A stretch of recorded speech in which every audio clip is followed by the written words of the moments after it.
Man, it's hot out there. It's in August the 8th, 2010. I just happen to be reading a book lately, trying to figure out what on earth drives some of these people that I don't understand. Well, it was a book about the BTK killer in Wichita. Just another nobody, in my opinion, that sadly had to find people to do things to so you could feel like somebody. That's a dangerous kind of person, obviously. Now, matter of fact, I might talk about that type of person more sometime, my own thoughts. At the back of the book, sort of an afterword or something here that goes into narcissism. I found it pretty interesting. I'll just pick up on the top of the page here. Narcissism is defined by the American Psychiatric Association's Diagnostic and Statistical Manual of Mental Disorders as, quote, a pervasive pattern of grandiosity, need for admiration, and lack of empathy, beginning by early adulthood and present in a variety of contexts, unquote, and indicated by at least 5 of these 9 criteria. Criteria 1, has a grandiose sense of self-importance. Example given, exaggerates achievements and talents. Expects to be recognized as superior without commensurate achievements. Criteria number 2,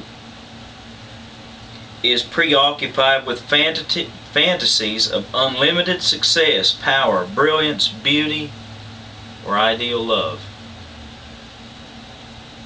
Criteria 3, believes that he or she is special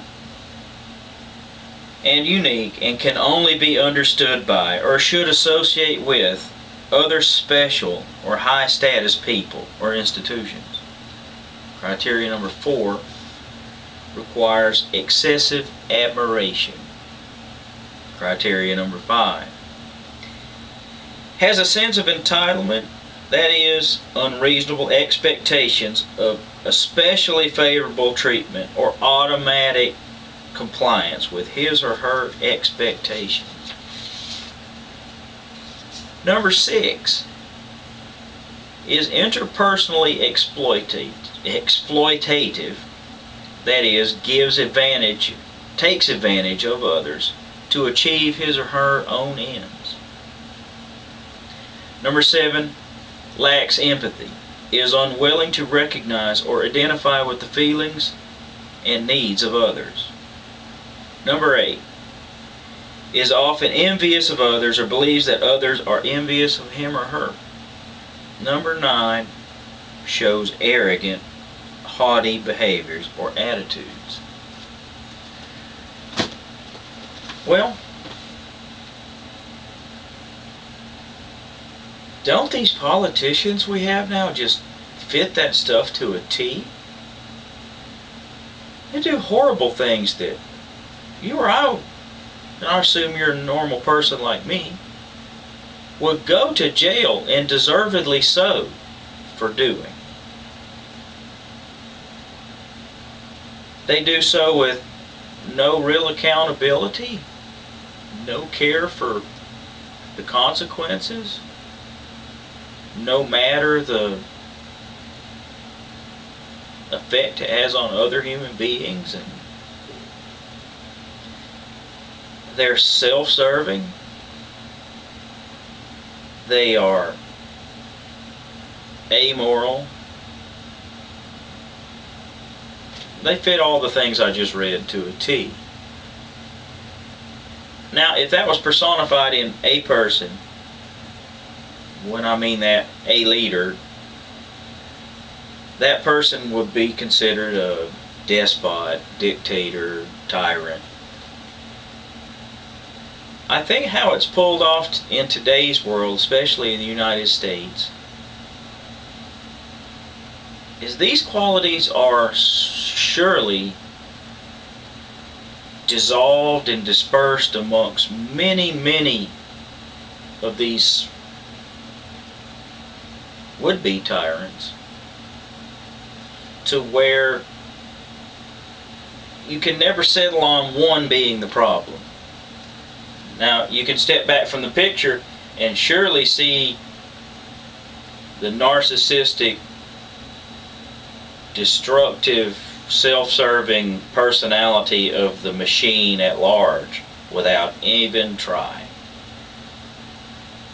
It's a machine that an ordinary person just tries to stay out of the gears of.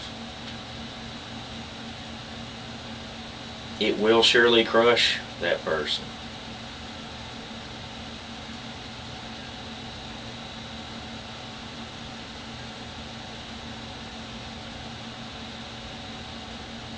The only way I know to change it would be to limit these terms of office where these supposedly public office doesn't become some private entitlement of some entrenched politician and the money behind him and the influence and the bribes he's received and the dirty laundry that haunts him, that keeps him in line by the people who want what they want from this political figure.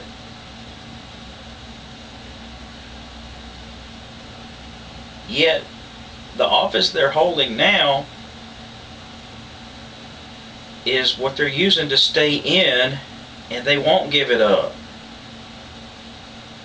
I would love to see some comments by, I'm sure, some super bright people that I'll hope will really find something in my video to reflect on and feed back to me and the rest of the readers of the comments and YouTube community, that would let us know how we could go about limiting these terms.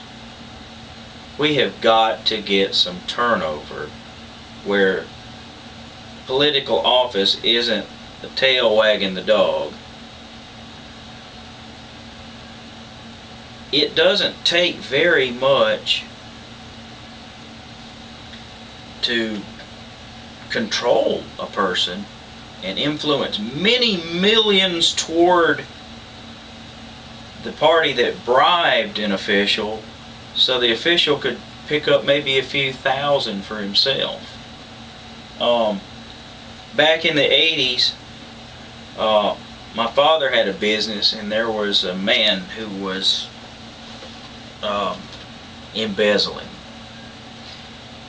And he had raw material he would buy, process through his plant, and then, the product would be shipped out. Well, raw material was showing to be more than it was. By looking at it, it didn't look like enough to be what the books show. Well, piles of raw material are one of those things that there's no real way to know what you have unless you stopped the process and processed it and saw what you got out the other side. But an ongoing process is not possible to do that. It turned out that the raw material